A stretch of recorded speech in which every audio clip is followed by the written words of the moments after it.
The gunshot echoed through the dusty streets of Hillsborough, New Mexico, and Zara Andreev dropped her satchel, hands flying to cover her ears as her heart hammered against her ribs. The year was 1887, and she had been in America for only 3 weeks, barely understanding more than a handful of English words, and now someone was shooting in broad daylight. Her dark eyes darted around wildly, seeking shelter, seeking safety, seeking anything familiar in this harsh desert landscape that felt like another planet compared to the rolling green hills of her native Poland. Owen Palmer lowered his Colt revolver, smoke still curling from the barrel as the rattlesnake's headless body twitched in the dirt near the general store. He had been loading supplies onto his horse when he spotted the serpent coiled near a young woman who clearly had no idea of the danger. The woman, dressed in clothes that marked her as foreign, stood frozen with terror, her olive skin pale beneath the relentless New Mexico sun. "It is fine, miss," Owen said, holstering his weapon and approaching slowly with his hands visible. "Just a snake, dead now." Zara stared at him, understanding perhaps one word in 3. She saw a tall man in his mid-20s, with sun-bronzed skin and eyes the color of the sky before a storm. His jaw was strong, shadowed with stubble, and his brown hair hung slightly long beneath his worn hat. He moved with the easy grace of someone completely at home in this unforgiving land. "Snake," he repeated, pointing at the dead rattler. Her eyes followed his gesture and widened. "Waz," she whispered in Polish, then added uncertainly, "Danger." Owen nodded, impressed she had pieced that together. "Was dangerous. Not anymore." He picked up her fallen satchel and held it out to her. Zara took it with trembling hands. "Thank you," she managed, the English words careful and deliberate on her tongue. She had practiced those words many times during her long journey across the Atlantic. "You are new to town," Owen observed. It was not a question. Hillsborough had maybe 300 residents on a good day, and everyone knew everyone. A beautiful young woman with an accent thick enough to cut with a knife would not go unnoticed. She nodded, clutching her satchel close. 3 days. Work.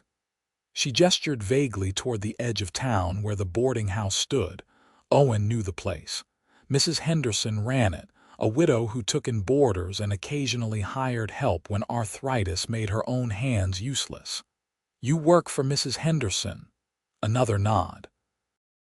Zara's relief at his understanding was visible. Communicating felt like trying to cross a river on stones too far apart, each word a precarious leap. "I am Owen Palmer," he said, touching the brim of his hat. "I have a ranch about 5 miles north. I come to town for supplies most weeks." Zara understood perhaps half of that. She caught his name and the gesture of respect. "Zara Andreev," she replied, mimicking a small curtsy that seemed out of place on the dusty street but touched something in Owen's chest nonetheless. "Pleased to meet you, Miss Andreev." Owen found himself reluctant to walk away. There was something about her eyes, dark and expressive, that held stories he wanted to know, but she looked overwhelmed and he did not want to add to her burden. "You be careful of snakes and scorpions and the heat. Drink lots of water." She blinked at the stream of words, catching only fragments. Water, she understood. Careful, she thought she knew. Owen pointed to his canteen. "Water, important." He mimed drinking, then pointed at the merciless sun overhead. "Ah," Zara said, understanding flooding her features. "Water. Yes." "Important." He smiled, and the expression transformed his weathered face into something unexpectedly warm. "You will be fine, Miss Andreev. Hillsborough is rough, but people here help each other." With that, he tipped his hat again and returned to his horse, a sturdy bay gelding that waited patiently by the hitching post. Zara watched him swing into the saddle with practiced ease, and then he was riding out of town, dust rising behind him like a veil. That night, Lying on her narrow bed in the boarding house, Zara thought about the cowboy who had saved her from the snake. In Poland, she had lived in a small village where everyone spoke the same language, shared the same customs, understood the same jokes. Here, she was adrift in a sea of incomprehensible sounds and strange gestures. Mrs. Henderson was kind but impatient with communication difficulties. The other boarders ignored her. Loneliness sat heavy on Zara's chest like a stone. She had come to America because there was nothing left for her in Poland. Her parents had died within a year of each other, taken by fever, and her older brother had already emigrated to Chicago. He had sent her money for passage and instructions to meet him there, but when she arrived in New York, she found a letter waiting instead. Her brother had moved west for work, and she should follow to New Mexico, where opportunities were better. The journey had taken all her courage and most of her money. Now she cleaned floors and washed linens for Mrs. Henderson, trying to save enough to continue to wherever her brother had gone. But tonight, before sleep claimed her, she thought of storm-colored eyes and a gentle smile, and for the first time since leaving home, the loneliness eased just a fraction. Owen could not stop thinking about the Polish girl. Over the next week, as he mended fences and worked his small herd of cattle, his mind kept returning to her frightened face, the way she had stood frozen, the careful precision of her limited English. He found himself making excuses to ride into town more often than necessary. On his third trip in as many days, he saw her sweeping the porch of the boarding house. Her dark hair was pulled back in a braid, and she wore a simple dress faded from too many washings. She looked up as his horse approached, and recognition sparked in her eyes. "Mr. Palmer," she called out, and his name in her accent did strange things to his heartbeat. "Miss Andreev." He dismounted and walked over, leading his horse. "How are you settling in?" She understood his tone, even if not all the words. "Is good," she said, though her expression suggested otherwise. "Work is hard. English is hard." An idea had been forming in Owen's mind all week, and now it crystallized into decision. "Would you like help with English?" Zara's face brightened with hope. "Help, you help English. I could teach you. We could meet, talk, you practice." He felt suddenly nervous, like a schoolboy rather than a 26-year-old rancher. "If you want."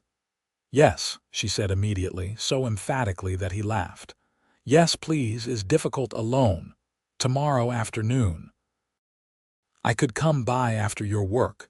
She did not understand all of it, but his gestures and tone conveyed the meaning. "Tomorrow, yes." And so it began. The next afternoon, Owen returned to find Zara waiting on the porch, her hands folded nervously in her lap. He had brought a primer, a simple book meant for children learning to read, and they sat on the porch steps while he pointed to pictures and spoke the English words slowly. "House," he said, pointing to the illustration. "House. House," Zara repeated, her pronunciation close but not quite right. "Good. And this is a tree. Tree. Tree." They worked through the book as the afternoon sun slanted golden across the dusty street.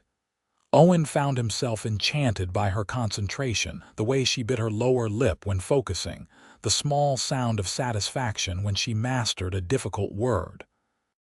She was clearly intelligent, frustrated only by the language barrier rather than any lack of understanding. "Why did you come to America?" he asked during a break, offering her water from his canteen. She struggled to find the words. "Family gone. Mother, father dead. Brother here but I not find yet. He write letter say come New Mexico but not where exact. I look for him." Owen's chest tightened with sympathy. "You are alone." "Alone, yes." The word carried the weight of oceans and continents. "What is your brother's name? Maybe someone here knows him." "Stefan Andreev. He write from place called Silver City, but when I go there, people say he leave. They not know where." Silver City was about 40 miles southwest, a larger mining town. Men drifted through such places constantly, chasing silver strikes and rumors of wealth. Finding one immigrant among hundreds would be nearly impossible without more information. "I will ask around," Owen promised. "Someone might have heard of him." "You do this?" Zara's eyes shone with emotion. "You are a kind man," he shrugged, embarrassed by her gratitude. Folks should help each other. As the weeks passed, their afternoon lessons became the highlight of both their days. Owen found himself researching Polish in the town's small library, which consisted of perhaps 50 books in the general store's back room. He found a tattered dictionary with Polish translations and began the painstaking process of learning phrases in her language. Zara's English improved rapidly with daily practice. She learned not just words but the rhythm of conversation, the idioms that made no literal sense but conveyed meaning nonetheless. More than that, she learned about Owen. He told her about growing up on his father's ranch in Texas, about coming to New Mexico 5 years ago to start his own spread. His parents had died too, taken by cholera when he was 21, and he understood the particular loneliness of being untethered from family. "You have no wife?" Zara asked one afternoon, her English now confident enough for more complex questions. Owen felt heat rise in his neck. "No." "Never married. Came close once back in Texas. Girl named Sarah, but she wanted city life, not ranch life. She married a banker and moved to San Antonio." "You have sad heart about this," he considered the question. "Not anymore. I think we wanted different things. It would not have worked." Zara nodded thoughtfully. "In Poland I was to marry, man from village, his name Jacob.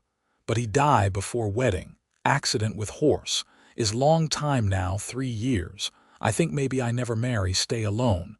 "You are too young to think that way," Owen protested. "You are what, 22? 23, she corrected. "Old for not married." "That is not old at all." Their eyes met and held, and something passed between them, an acknowledgement of possibilities neither was quite ready to name. Owen continued asking around about Zara Andreev, sending letters to contacts in Silver City and nearby mining camps. Meanwhile, he brought Zara small gifts when he came for their lessons. A book of poems, because she had mentioned loving poetry in Polish. A sturdy pair of gloves for her work, because he had noticed her hands were chapped and raw. A jar of honey from a farmer he knew, because she had said wistfully that her mother used to keep bees. Each gift made Zara's heart soften further toward this quiet, thoughtful cowboy. She found herself watching for him each day, her pulse quickening when she spotted his horse coming down the street. She began taking extra care with her appearance on the days they met, pinning her hair more carefully, wearing her better dress. Mrs. Henderson noticed, of course. "That Palmer boy is sweet on you," she said one morning while Zara scrubbed floors.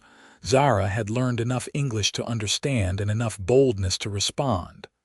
"Perhaps I am sweet on him too," the widow laughed. "Well, you could do worse. He is a good man, works hard, does not drink heavy or gamble, has a decent spread of land. Not rich, but not poor either." But Zara did not care about Owen's land or his financial situation. She cared about the way he spoke to her with respect, never making her feel foolish for her mistakes. She cared about how he had spent hours learning Polish phrases to make her feel less alone. She cared about the gentleness in his storm-colored eyes when he looked at her. One afternoon, about 3 months after they met, Owen arrived for their lesson with barely contained excitement. "I found him," he said immediately. "Your brother," Zara gasped, her book falling forgotten to the porch. "Stefan, you find Stefan?" "I got a letter this morning from a man I know in Pinos Altos. There is a Zara Andreev working at a mine there. It has to be him. The timing is right, and there cannot be many Stefan Andreevs in New Mexico. Pinos Altos was perhaps 30 miles north in the mountains. Zara felt tears spring to her eyes. "My brother," she whispered. "After so long I can see him." Owen's joy at her happiness was undercut by a sudden, piercing fear. If she found her brother, she might leave Hillsborough. She might leave him. The realization of how much that thought hurt told him everything he needed to know about his feelings. "I can take you there," he offered. "We can leave this Sunday if you can get the day off. It is a full day's ride, so we would need to stay overnight, but there is a respectable hotel in town. I will get you your own room, of course." Zara threw her arms around him in a spontaneous gesture of gratitude, and Owen froze for a heartbeat before carefully hugging her back. She fit perfectly against his chest, her head tucked just under his chin. He could smell lavender in her hair, and the embrace lasted several seconds longer than propriety demanded before she pulled back, blushing. "Sorry, I am too excited," she said, but she did not look sorry. "It is fine," Owen managed, his voice rough. "I am happy for you, Mrs." Henderson agreed to give Zara the Sunday off, and that Saturday night, Zara barely slept. She was finally going to see Stefan, her last remaining family. But underneath, the excitement ran another current of emotion, one she did not want to examine too closely. She would miss Owen terribly if she had to leave Hillsborough. They set out early Sunday morning, Owen on his bay gelding and Zara on a gentle mare he had borrowed from a friend. He had taught her to ride over the past weeks, and though she was not confident, she could stay in the saddle well enough. The landscape unfolded around them in shades of brown and gold and red, desert scrub giving way to pinon and juniper as they climbed into the foothills. "Your land is very beautiful," Zara said as they rode. Her English had improved so dramatically that they could now have real conversations. "It is harsh," Owen replied, "but yes, I think so too. I never wanted to live anywhere with too many people. I like the space, the quiet. In Poland, everything is green. So much rain, so many trees. Here is dry, but I start to like it too. Is honest somehow. What you see is what there is." They stopped at midday to rest the horses and eat the lunch Mrs. Henderson had packed. Sitting in the shade of a large boulder, sharing bread and cheese and apples, Owen decided to finally speak the words that had been building in his chest for weeks. "Zara," he began, then switched to careful Polish, the phrases he had practiced. "Chc si kos powiedzyk." Her eyes widened in surprise at hearing her native language from his lips. "You speak Polish." "A little, not good, but I try." He took a breath. "Kocham si, I love you." The words hung in the desert air between them, enormous and fragile at once. Zara's hand went to her heart, her eyes suddenly bright with tears. "You learned this for me. You learned Polish to say this." "I wanted to say it in words you would feel in your heart, not just understand in your head." Owen reached across the space between them and took her hand. "I know it has not been long. I know you might find your brother and want to go with him, but I had to tell you. I love you, Zara. I think I started loving you the first day I saw you standing frozen in the street." "Owen," she breathed. Then in Polish, "Tez si kocham," I love you too. He did not need a translation. The meaning was clear in her face, in the way she leaned toward him. Owen cupped her cheek with his free hand, giving her time to pull away, but she did not. Instead, she closed the distance between them and kissed him. It was soft and sweet and tasted of apples and promises. When they finally parted, both were breathing hard, and Owen rested his forehead against hers. "If your brother wants you to go with him, I will understand," he said quietly. "But I want you to know I am asking you to stay. Be with me. I do not have much. My ranch is small and the house needs work, but I will spend my life making you happy if you let me." "I do not need much," Zara whispered. "I need only you." They kissed again, longer this time, and the desert seemed to fade away until there was nothing but the two of them. Two lonely people who had found each other in the vast, unforgiving landscape. When they finally continued their journey, they rode closer together, hands occasionally brushing, smiles breaking out on both their faces for no reason except happiness. They reached Pinos Altos as the sun began to set, painting the mining town in shades of orange and gold. Owen secured rooms at the hotel as promised, 2 separate rooms with a respectable distance between them, though he wanted nothing more than to keep Zara close. "Tomorrow we will find him first thing," Owen promised as they stood in the hallway. "Rest tonight. Everything will be fine." Zara nodded, but nerves fluttered in her stomach. What if Stefan did not want her here? What if he had started a new life and she was an unwelcome reminder of the past? But no, she could not think that way. Stefan was her brother. He had sent for her. Everything would be fine. She leaned up and kissed Owen's cheek. "Thank you for everything." His hand came up to cup the back of her head, holding her close for a moment. "Sleep well, Zara." The next morning they made their way to the mining office where Owen had been told Stefan worked. The man at the desk looked up from his ledgers with tired eyes. "Zara Andreev. Sure, he is on the morning shift underground. Should be up for lunch in about an hour. You can wait over at the saloon if you want, though it is not a place for a lady before noon." "We will wait here," Owen said firmly, and they settled on a bench outside the office.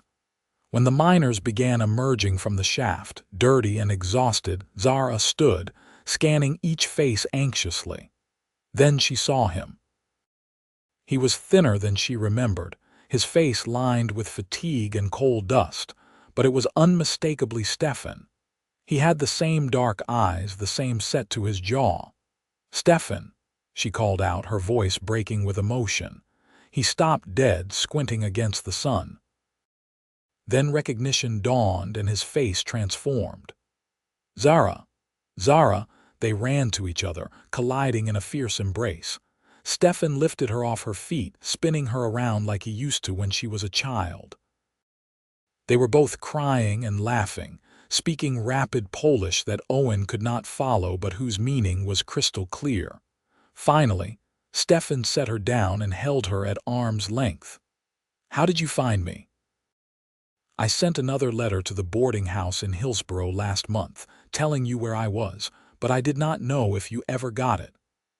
"I never received it," Zara said, wiping tears from her cheeks. "But this man, Owen Palmer, he found you for me. He asked everywhere." Stefan turned to Owen, seeing him properly for the first time. Owen stood a respectful distance away, giving the siblings their moment. Stefan approached with his hand extended. "You helped my sister?" he asked in heavily accented English. Owen shook his hand. "I did what anyone should do." "Not anyone does. Most people do not care." Stefan's grip was strong, his gaze assessing. "You want something for this help?" "No," Owen said firmly. "I want nothing except to see Zara happy."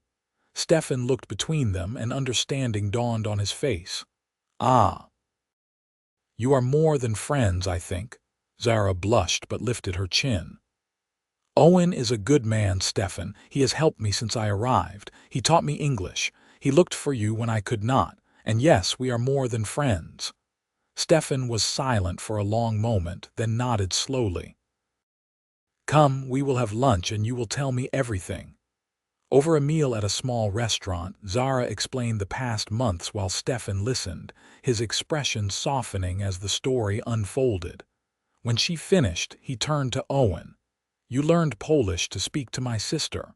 "Some, not much." "Enough to say what mattered." Stefan's mouth quirked in what might have been a smile. "I think you must care for her very much." "I do. I love her." "And you, Zara?" Stefan asked in Polish. "You love him too, with all my heart," she replied in the same language.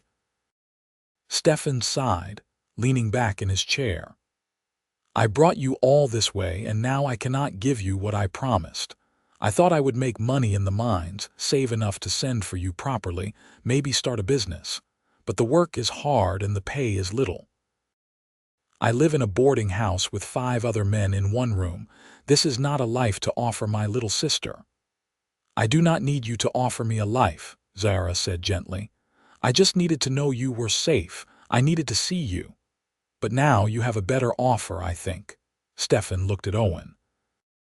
"What are your intentions toward my sister? To marry her if she will have me," Owen said without hesitation. "I have a ranch near Hillsborough. It is small but profitable. I can provide for her. More importantly, I will cherish her every day of my life. You will marry her proper, in a church. However she wants, church, justice of the peace, whatever makes her happy."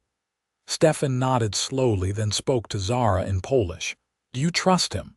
"Yes," she answered without hesitation. "You believe he will be good to you. I know he will. Then you have my blessing." Stefan switched back to English, directing his words to Owen. "You hurt her, I will find you. I do not care how far I must travel." "If I hurt her, I will deserve whatever you do," Owen replied seriously. "But I will not hurt her. That is a promise." They spent the rest of the day together, Stefan showing them around Pino's Altos, sharing stories of his journey from Poland and his struggles in America. It was clear he worked hard but was barely getting by, and Zara's heart ached for him. Before they left the next morning, Owen made an offer. "If you want to leave the mines, there is work at my ranch. I could use help and the pay would be better than what you are making now. Room and board included until you save enough for your own place." Stefan stared at him. "You offer me this, after just meeting? You are Zara's brother. That makes you family." Owen said it simply, as though it were the most obvious thing in the world. Stefan's eyes grew bright, and he had to clear his throat several times before speaking. "I will come in 1 month. I must finish my contract at the mine first. But yes, thank you. Yes." The brothers and sisters embraced again, promises made to see each other soon, and then Owen and Zara began the long ride back to Hillsborough. They rode in comfortable silence for a while, both processing the events of the past day. "You did not have to offer Stefan work," Zara said finally. "I know, but I wanted to. He is your family and that means he is important. You are a good man, Owen Palmer. I try to be. Especially for you." They made camp that night under a blanket of stars so thick it seemed the sky had been dusted with diamond powder. Owen built a small fire while Zara laid out their bedrolls, and they sat close, sharing warmth as the desert temperature plummeted. "In Poland, I could never see stars like this," Zara murmured, her head resting on Owen's shoulder. "Too many clouds, too many trees." "Out here you can see forever," Owen agreed. His arm was around her waist, holding her close. "Makes you realize how small you are, but also how big the possibilities are." "I was so scared when I came here," Zara admitted. "Everything was strange. I understood nothing. I felt like I was drowning. And now I feel like I found solid ground, like I found home." She turned to look at him, the firelight dancing in her dark eyes. "You are my home, Owen, not a place. You," he kissed her then, deep and thorough, and when they parted his voice was rough with emotion. "Marry me, Zara. I know we should wait, court properly, but I do not want to wait. Marry me soon, be my wife." "Yes," she breathed. "Yes, Owen, I will marry you." They held each other as the fire burned down to embers and the stars wheeled overhead. Two people who had been lost and lonely finding completeness in each other's arms. When they returned to Hillsborough, news of their engagement spread quickly through the small town. Mrs. Henderson beamed and insisted on hosting a small party, even though Zara was technically her employee. The general store owner offered to donate supplies for a celebration. The local women, who had largely ignored Zara before, suddenly wanted to befriend her, offering advice and assistance with wedding preparations. Owen and Zara decided on a simple ceremony at the small Catholic church on the edge of town, to be held in 3 weeks. That gave Owen time to clean up his ranch house, which he admitted had been somewhat neglected by a bachelor's standards. It also gave time for Stefan to arrive, though his contract would not actually be finished until after the wedding. "He will miss it," Zara said sadly as they went over plans one evening. "Then we will wait," Owen said immediately. "We can marry a week later if it means your brother can be there." "You would do that?" "Zara, I would wait a year if that is what you needed." 3 weeks or 4 makes no difference to me, except that 4 is longer before I can call you my wife. In the end, Stefan managed to break his contract early, arriving in Hillsborough 2 days before the wedding, exhausted from hard riding but grinning broadly. Owen set him up in the small bunkhouse on the ranch and spent an afternoon showing him the property and explaining the work that needed doing. "Is good land," Stefan said approvingly, surveying the acreage. "You work hard here, I think."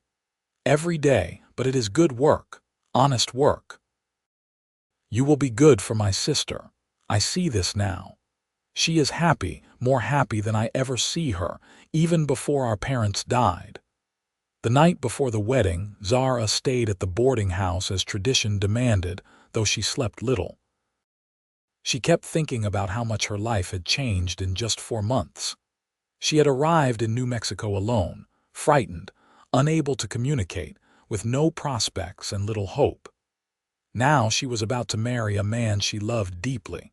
She had found her brother, and she was becoming part of a community.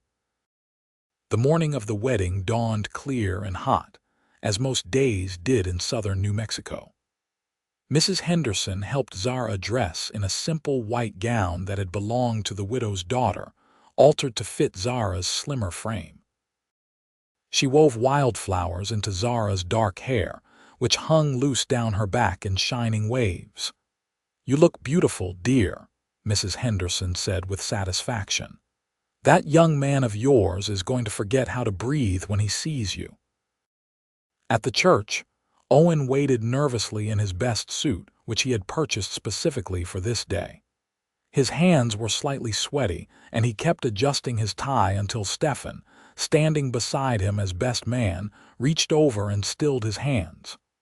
"She will come," Stefan said with amusement. "Breathe, my friend." Then the door opened, and Zara entered on Mrs. Henderson's arm since the widow had insisted on standing in as a mother figure.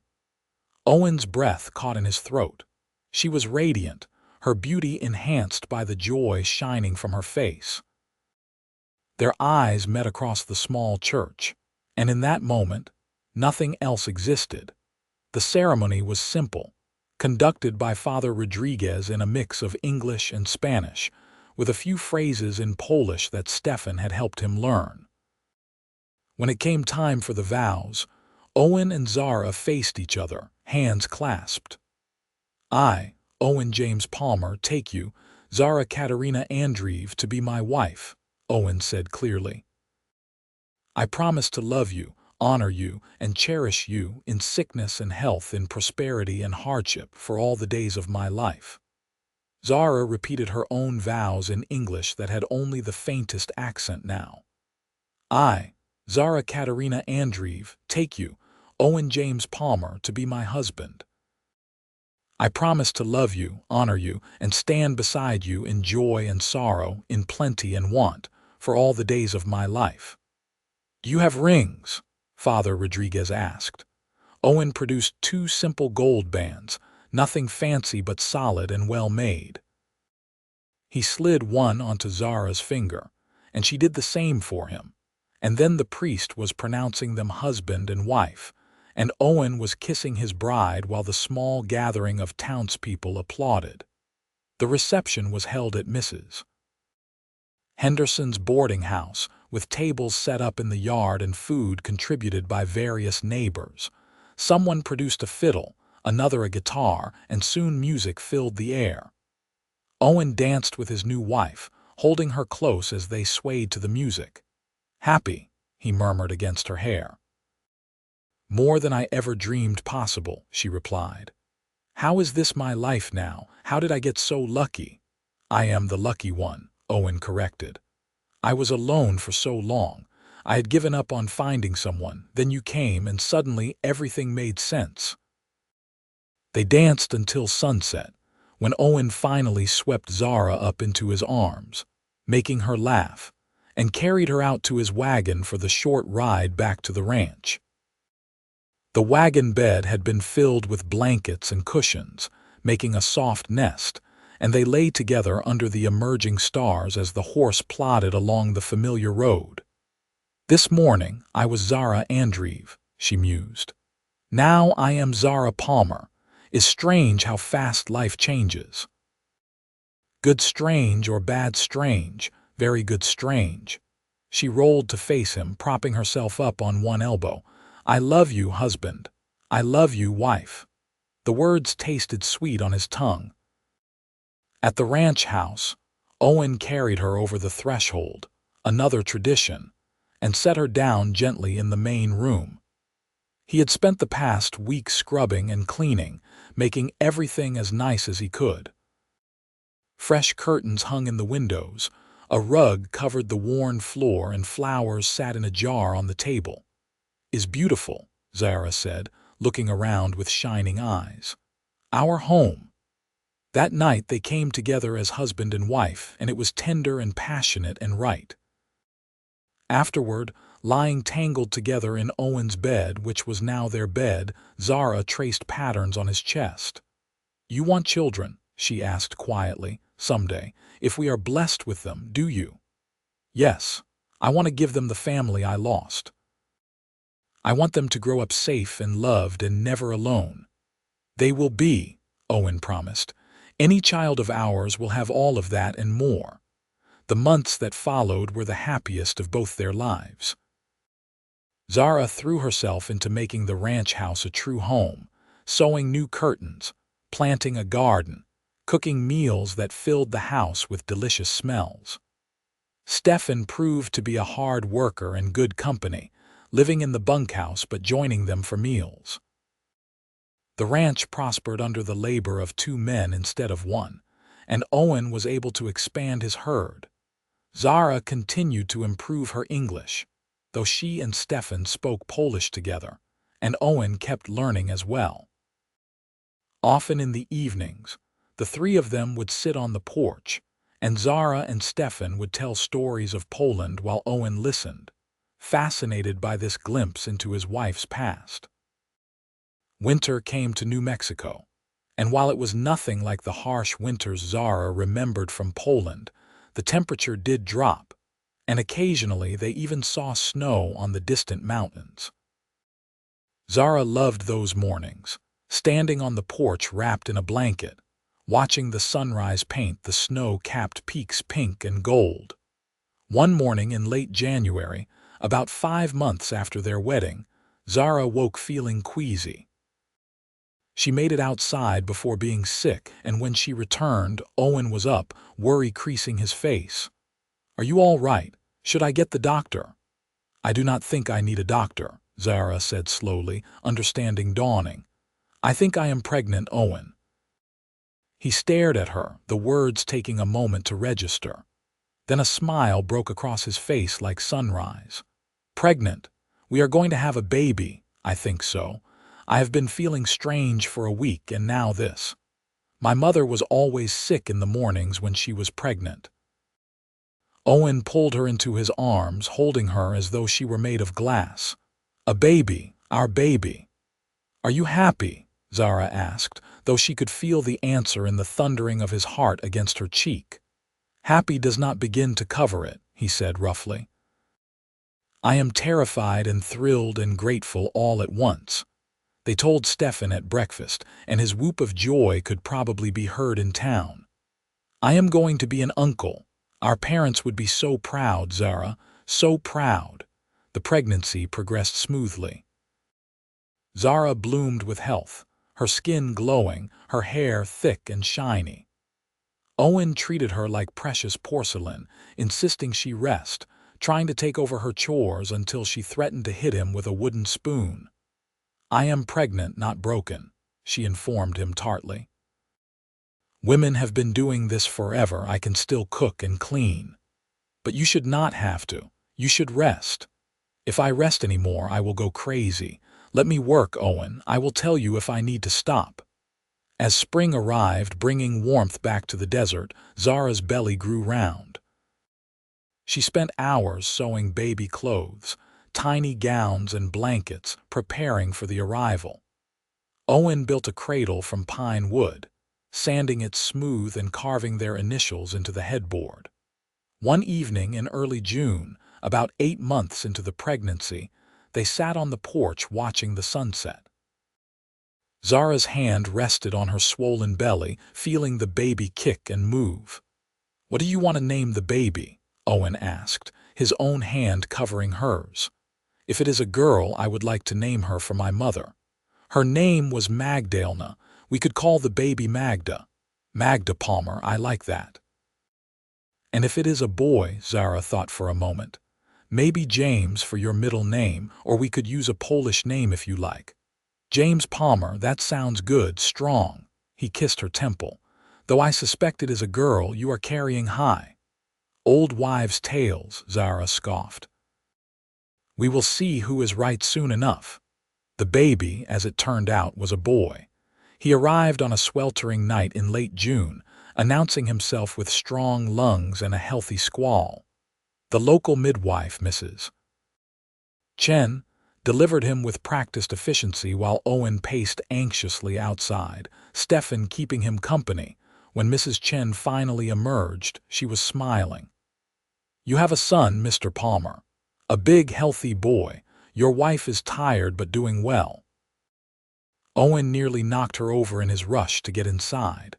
Zara lay in their bed, exhausted but radiant, holding a small bundle wrapped in one of the blankets she had made. She looked up as Owen entered, and her smile was like the sun. "Come meet your son," she said softly. Owen approached on shaky legs and looked down at the tiny face peeking out from the blanket. The baby had a shock of dark hair and eyes that, though newborn cloudy, seemed to be darkening toward brown. He was perfect, absolutely perfect, and Owen felt his throat close with emotion. "Can I hold him?" "Of course. He is your son." Owen carefully took the baby into his arms, marveling at how light he was, how small and vulnerable. "Hello, James," he whispered. "I am your father. I am going to do everything I can to be a good one." The baby made a small sound, and Owen looked at Zara with wonder. "He is incredible. You are incredible. Thank you for this, Zara. Thank you for our son." "We made him together," she said, reaching for Owen's hand. "Our love made him." Stefan came in a few minutes later, having waited until Mrs. Chen gave permission. He looked at his nephew with undisguised awe. "He looks like you, Zara. Same eyes, same nose. You think so? I think he looks like Owen." "He looks like himself," Owen said, "and he is perfect." Those first weeks with a newborn were challenging. James cried often, especially at night, and Zara was exhausted from nursing and lack of sleep. Owen helped as much as he could, walking the floor with his son, changing diapers, doing anything to give his wife a chance to rest. Stefan pitched in too, taking over more ranch work so Owen could spend time with his family. But despite the exhaustion, they were happy. Deeply, profoundly happy. Owen would sometimes wake in the night to feed the baby and then stand by the cradle, just watching his son sleep, overwhelmed by how much his life had changed. A little over a year ago, he had been alone, going through the motions of life without much joy or purpose. Now he had a wife he loved more than his own life and a son who depended on him. He had family, and that made everything worthwhile.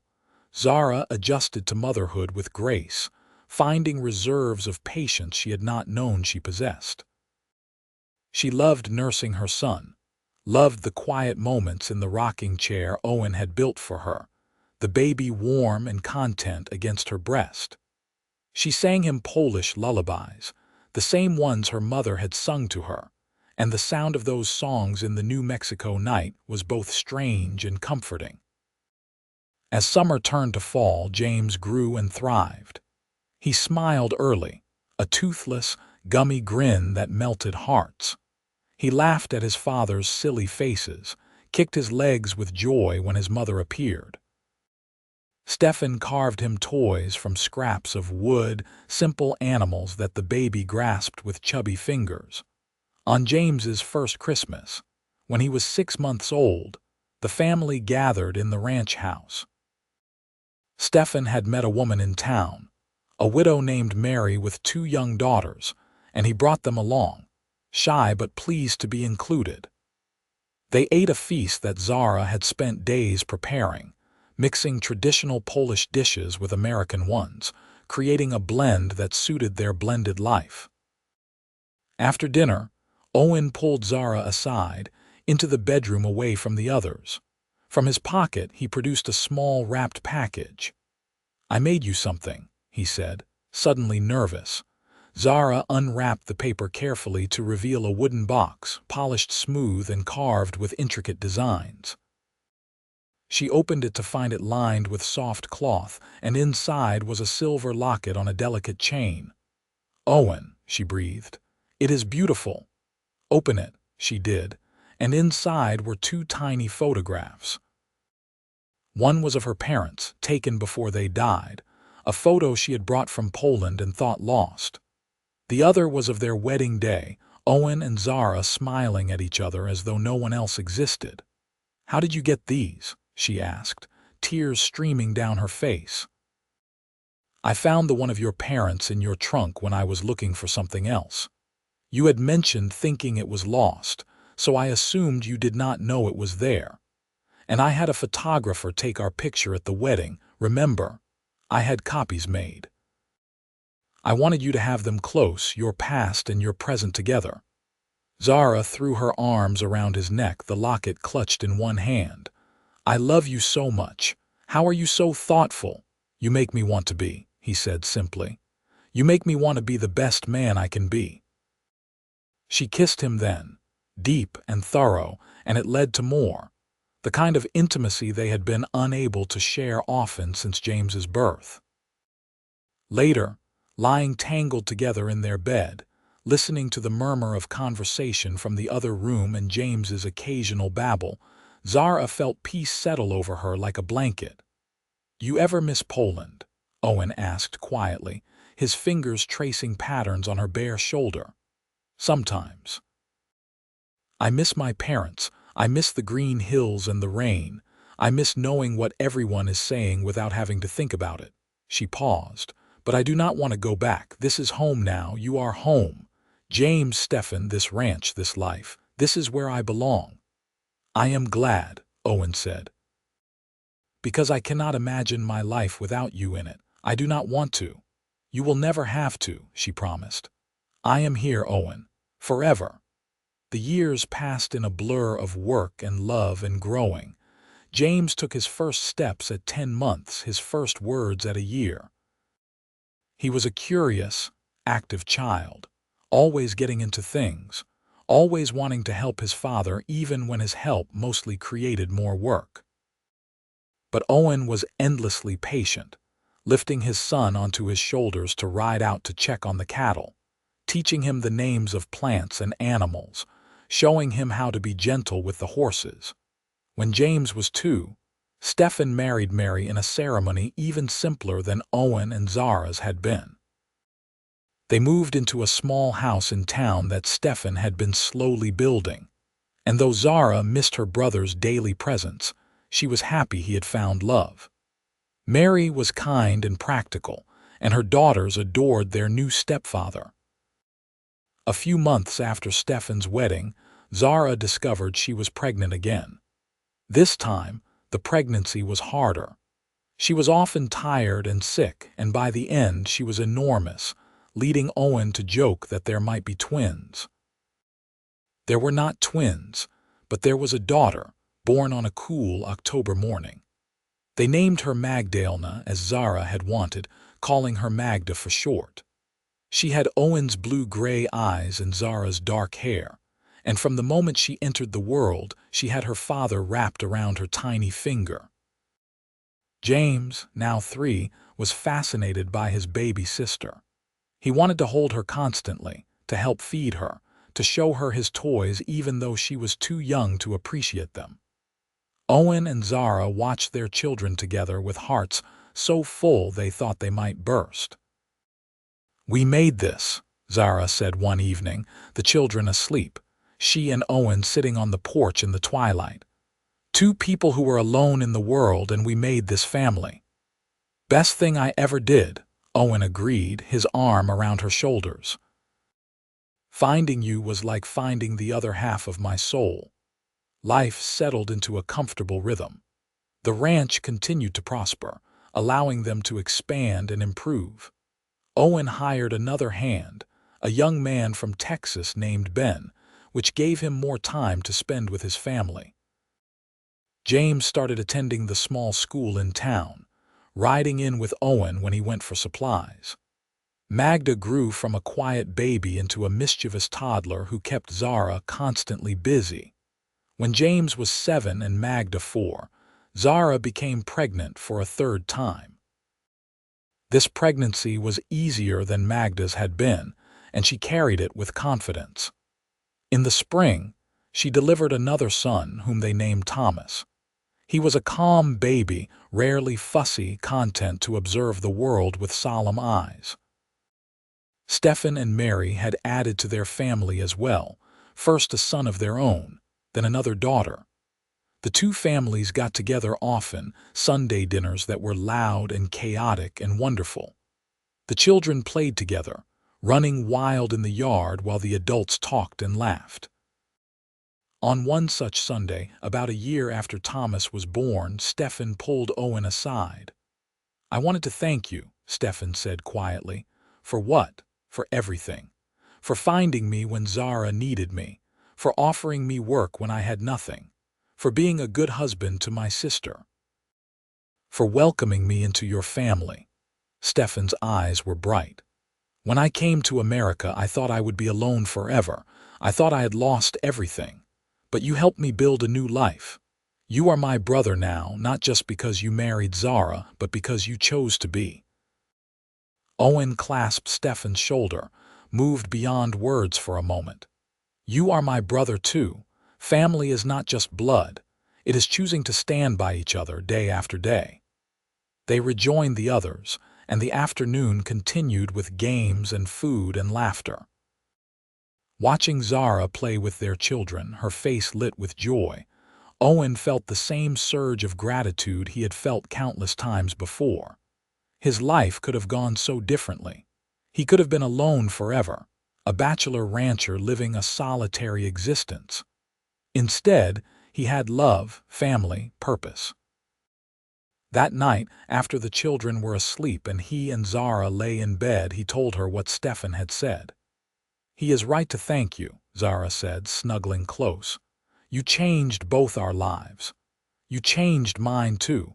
Before you, I was just going through the motions. I worked, I ate, I slept, I worked again. There was no color, no joy. Then you came, unable to speak my language, scared and alone, and suddenly everything had meaning." "Do you remember the first thing you said to me in Polish?" Zara asked.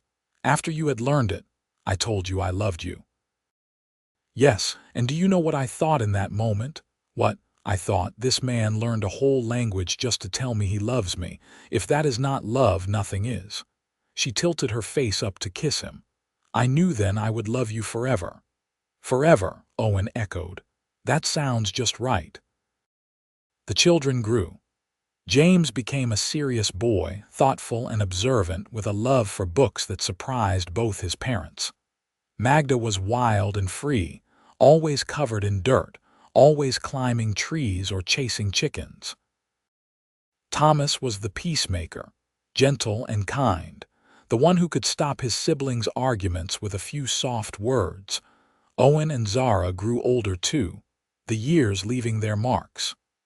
Owen's hair began to gray at the temples, and lines appeared around his eyes from squinting at the sun. Zara's figure softened, Her hands grew calloused from work, but to Owen, she was as beautiful as the day he first saw her, probably more so because now he knew the woman inside the beauty. They had their struggles, of course. A drought one year that nearly broke them. A bout of scarlet fever that swept through the area and terrified them when Thomas fell ill, though he recovered. The normal tensions of running a ranch and raising children and navigating life together. But they faced everything as a team, talking through problems, supporting each other, never going to bed angry. When James was 14, he asked his father about the day he and Zara met. "Tell me again how you saved Mama from the snake," he requested. They were mending a fence together, a hot summer day, and Owen paused to wipe sweat from his face. "I have told you that story 100 times. I know, but I like hearing it." So Owen told it again, about the gunshot and the frightened young woman who could barely speak English, about the immediate connection he had felt, the sense that his life was about to change. "Were you scared?" James asked. "To fall in love with someone so different from you?" Owen considered the question seriously. His son was at an age where he was thinking about these things, about love and the future. "Yes and no. I was scared I would mess it up, that I would not be good enough for her, but I was not scared of the differences. Those made her who she was. I fell in love with all of her, including the parts that were foreign to me. Mama says you learned Polish for her. I did. Well, some of it. Your Uncle Stefan tried to teach me more over the years, but I am not very good at languages. But you tried. That is what matters, right?" "Yes. When you love someone, you try. You meet them where they are. You work to understand them." Owen looked at his son seriously. "Why are you asking? Is there a girl?" James flushed. "Maybe. There is this girl at school. Her name is Rebecca. She is smart and pretty, and she makes me feel strange inside." Owen smiled, remembering that feeling. "Good strange or bad strange? Good. Definitely good." James hammered a nail with more force than necessary. "But I do not know if she likes me back. What if I say something and she laughs at me?" "Then she laughs, and you know she was not the right girl. But if you never say anything, you will always wonder. I almost did not tell your mother how I felt because I was scared. But I am glad I did, because she is the best thing that ever happened to me, besides you kids." James nodded thoughtfully. "I will think about it." As it turned out, Rebecca did like James back, and young love blossomed sweetly and innocently. Owen and Zara watched with amusement and a touch of melancholy, realizing their children were growing up, would eventually leave them. But they still had years. Years of watching Magda grow into a spirited young woman who shocked the town by announcing she wanted to be a veterinarian, not a wife, at least not yet. Years of watching Thomas discover a talent for drawing, filling sketchbooks with landscapes and animals and portraits of his family. Years of Sunday dinners and Christmas celebrations and quiet evenings on the porch. On their 20th wedding anniversary, Owen planned a surprise. He arranged for Stefan and Mary to watch the children, who were now teenagers and less children than young adults, and he took Zara on a trip. "Where are we going?" she asked as they rode out early one morning. "You will see." He took her back to the place where they had camped on the way to find Stefan, the place where he had first told her he loved her in Polish. It looked much the same, the large boulder providing shade, the desert stretching out in all directions. "I remember this place," Zara said softly as they dismounted. "I thought we could spend the night here, like we did then, just the two of us." They set up camp, and as evening fell they sat by the fire much as they had 20 years earlier. Except now they were not two people tentatively exploring new love. They were partners who had weathered decades together, who knew each other's bodies and hearts as well as their own. 20 years, Zara mused. It feels like both a lifetime and no time at all. "I know what you mean." Sometimes I still see you as that scared young woman in the street. Other times, I cannot remember my life before you. Are you happy, Owen? Truly happy? I know ranching is hard and we have never been rich. I am rich in everything that matters, Owen said firmly. I have a wife I love, children I am proud of, a brother, a home. What more could a man want? I am happy too, Zara said. When I think about where I came from, how lost I was, and where I am now, it seems impossible. But it happened because of you. It happened because of both of us. Because we chose each other and kept choosing each other every day. They made love under the stars, their bodies still fitting together perfectly after all these years, and afterward, lying tangled together in their bedroll, Owen whispered words in Polish, the phrases he had learned so long ago to tell her he loved her. Kocham sigh, he murmured against her hair. I love you too, she replied in English, and it did not matter which language they used because the meaning was the same, would always be the same. The years continued their inexorable march. James married Rebecca when he was 22, and they gave Owen and Zara their first grandchild, a boy named Owen after his grandfather. Magda did become a veterinarian, one of the first women in the territory to do so, and she eventually married a fellow veterinarian she met during her studies. Thomas married a teacher and settled in town, teaching art at the school. Owen and Zara aged gracefully, their hair going silver, their bodies slowing but their minds sharp. They still took their evening walks around the ranch, still sat on the porch watching sunsets, still reached for each other in the night, on their 40th anniversary. Surrounded by children and grandchildren, Stefan stood to make a toast. 40 years ago, my sister came to this country scared and alone. She could barely speak English. She had lost everything. And then she met a cowboy who learned her language just to tell her he loved her. Stefan's voice was thick with emotion. That is the kind of love that changes the world. Not big, dramatic gestures, but the quiet decision to meet someone where they are, to learn their language, to choose them every single day. Owen, Zara, you taught me what love should look like. Thank you for showing us all how it is done. Everyone raised their glasses and Zara wiped tears from her eyes. Owen squeezed her hand, his own eyes damp. I would do it all again, he said quietly, just to her. Every moment, every choice that led me to you. I would too, she replied, 1,000 times over. They lived to see their grandchildren grow, to hold great-grandchildren, to celebrate 50 years of marriage. The ranch eventually passed to Thomas, who had discovered he loved the land as much as his father did. James became a lawyer in Albuquerque, and Magda ran a thriving veterinary practice. All the children visited often, and the ranch house was frequently filled with the sounds of family. Owen passed peacefully in his sleep at the age of 82, with Zara beside him as she had been for 56 years. His last words were, I love you, said in both English and Polish, and Zara held his hand as he slipped away. She followed him 2 years later, her heart simply giving out one morning as she sat on the porch watching the sunrise. She was buried beside Owen in the small cemetery outside Hillsborough, their headstone simple but inscribed with words in both English and Polish. Their children and grandchildren and great-grandchildren stood at the graveside, mourning but also celebrating.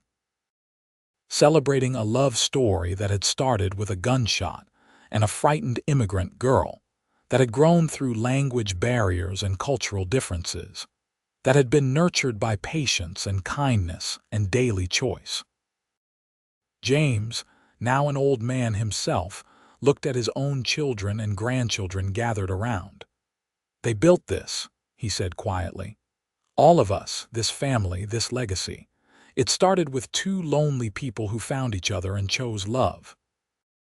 Tell us the story again, Grandpa, one of the great-grandchildren asked.